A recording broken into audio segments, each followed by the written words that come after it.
I think you've covered the Kennedys pretty well, haven't you? You played Bobby Kennedy in Mrs. of October. Rose. Everybody but Rose. Exactly.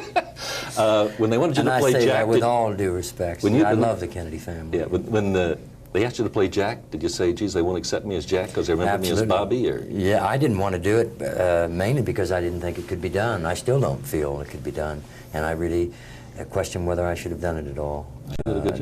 They were after me 5 separate times to do it, and I could not see myself as John Kennedy. He was too much of a hero to me. Mm-hmm. I loved him personally.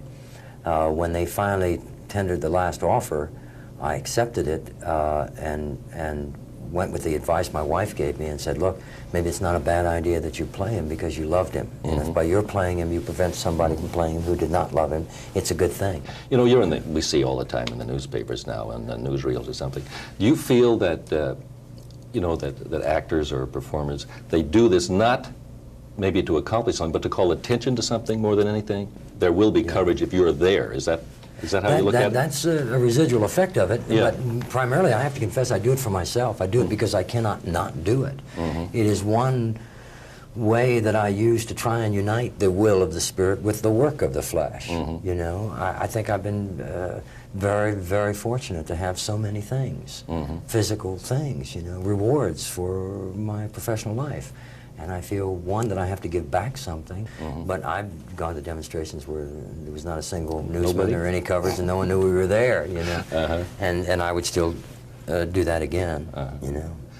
Okay, might as well get to this movie real quick. What are we selling? You decided it was time for a good scary movie, was that it?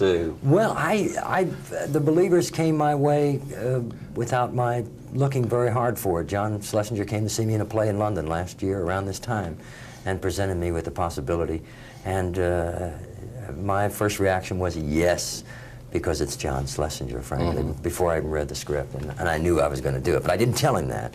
I read the script and pretended like I had some problems with it, you know, and went on and on. But I think he knew that I adored him, and I was delighted with an opportunity to work with a screen master.